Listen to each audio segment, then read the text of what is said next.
Halo teman-teman, selamat datang di channel Mari Berkarya. Kali ini aku akan share apakah penting bagi kita untuk membagikan sampel atau tester produk.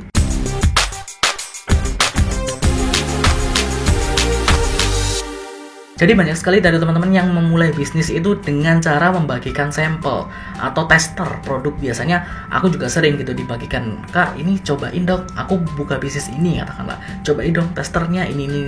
Lebih banyak ke makanan sih biasanya. Jadi mereka membuat satu produk tester itu biar mungkin tujuannya biar kita itu merasakan atau customer itu merasakan produknya itu kayak gimana, enak atau enggak kayak gitu. Apakah kita itu perlu memberikan tester sebenarnya, dan apa pentingnya tester bagi bisnis kita nantinya? Aku akan share beberapa hal yang perlu kalian perhatikan sebelum kalian membagikan tester produk. Yang pertama, pentingnya tester bagi bisnis kalian adalah meningkatkan awareness. Seperti yang aku sudah share beberapa kali, kalian itu bisnis untuk jangka panjang, bukan untuk mendapatkan keuntungan sesaat. Memang kalau misalnya dihitung-hitung secara keuntungan, kita itu rugi kalau misalnya kita ngasih tester.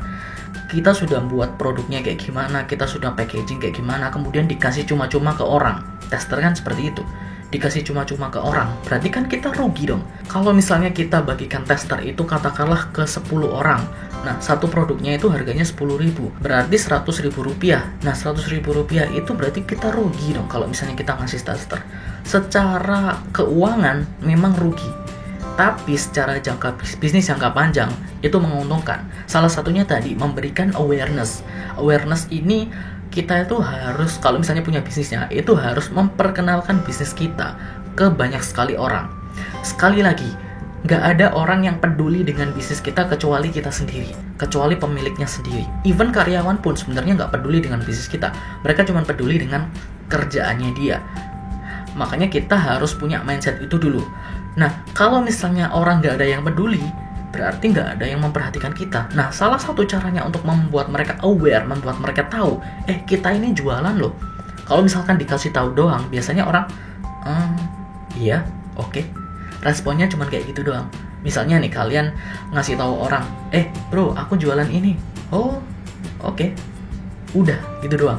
Tapi kalau misalnya kalian kasih tester, nih, cobain aku jualan ini. Nah, mereka pasti akan komentar gitu loh. Wah, enak nih produknya. Ini kayak gini, atau kurang ini. Coba deh nanti aku kasih ke temanku. Enak kok kayaknya ini. Nah, misalnya kayak gitu. Tujuannya untuk apa? Membuat mereka itu sadar, oh, dia ini punya bisnis kayak gini loh. Ini bisnisnya itu kayak gini, produknya itu kayak gini. Itu yang penting buat tester, bukan sekedar kita untung di awal, enggak. Nah, awareness itu nanti untuk apa? Untuk membuat semakin banyak orang tahu, untuk menyebar, ibaratnya kayak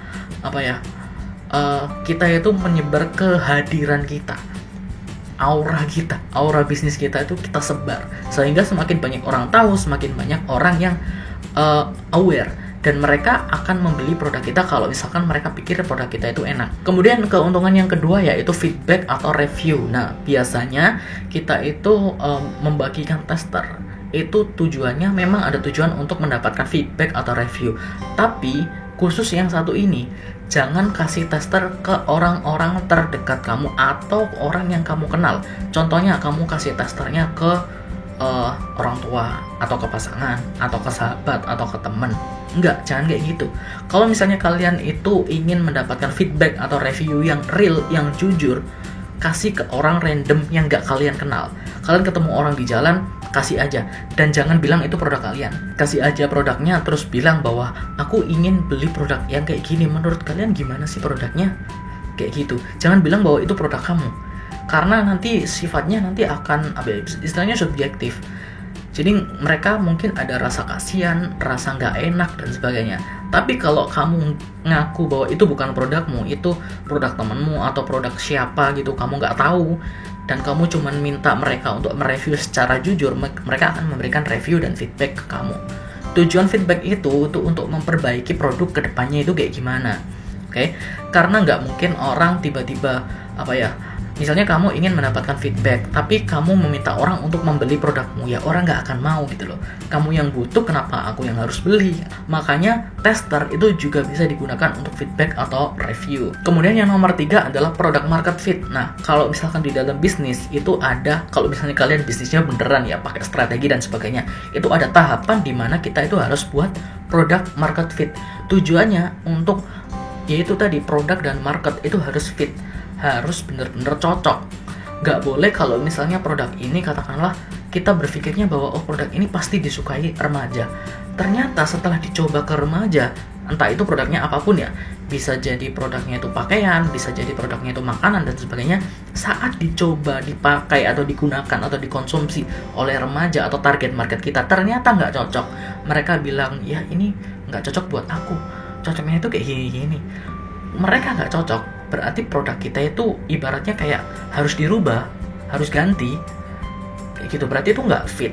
Tapi kalau mereka semua, atau bukan semua sih, nggak mungkin semuanya bilang oke gitu, at least kalau di product market fit itu biasanya 80% kalau misalnya sudah oke, berarti produk itu sudah cocok untuk dijual, untuk di launching secara besar-besaran. Oke. Makanya kalau misalnya kalian berbisnis itu jangan sekali ide kemudian kalian berangan-angan bahwa ini pasti cocok buat ini. Enggak, jangan kayak gitu. Kasih yaitu tadi tester dulu untuk product market fit. Kalau misalkan produk sama marketnya sudah fit, sudah cocok, baru kalian launching besar-besaran. Kemudian yang nomor 4 adalah menjaga atau menambah hubungan dengan customer. Siapa yang nggak suka gratis? Customer pasti suka gratis. Makanya untuk menjaga hubungan, kalau misalnya tujuannya untuk menjaga hubungannya, ini berarti tujuannya atau targetnya itu ke customer yang lama, customer yang sudah pernah membeli. Jadi misalnya kasih hadiah atau kasih apa, misalnya bilang kita mau launching produk baru, kita mau kasih tester nih, silakan dicoba Bapak Ibu. Nah kayak gitu, biar mereka itu ada hubungan baik ke kita juga gitu loh. Kayak gitu. Nah, semakin kita bisa menjaga hubungan baik, maka kemungkinan mereka membeli produk kita itu akan semakin besar. Ya ibaratnya kalau misalnya secara nyata ya, kita beli ke sahabat baik kita itu akan lebih yakin dibandingkan kita beli ke orang asing, ya kan? Nah, kayak gitu. Makanya kita harus bisa menjaga hubungan dengan customer biar mereka itu lebih percaya dan yakin dengan produk kita. Salah satu caranya adalah memberikan tester ke mereka. Tidak hanya itu, kita juga bisa memberikan tester ke customer yang baru.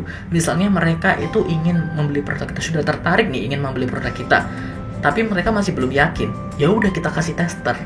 Biasanya kan ada tuh misalkan di pameran-pameran atau di mana mereka datang dan mereka cerita ingin beli kayak gini, mereka ragu, penjualnya biasanya akan ngasih testernya. Ya silahkan dicoba dulu, misalnya makanan, silahkan dicoba dulu nggak apa-apa. Atau toko pakaian, ya nggak apa-apa kalian coba dulu. Atau toko sepatu, ya silahkan dicoba dulu. Kalau misalkan cocok, kalau misalkan bagus, ya udah kalian beli, kayak gitu kan.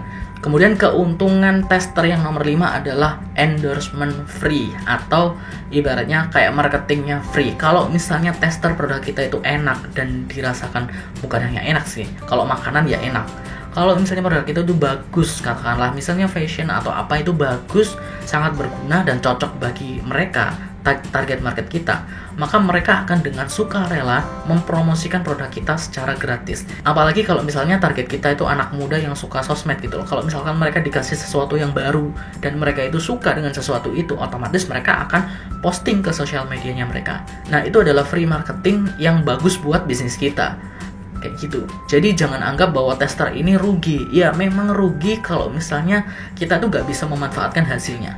Kita nggak bisa istilahnya mengatur langkah ke depannya itu setelah ngasih tester itu seperti apa.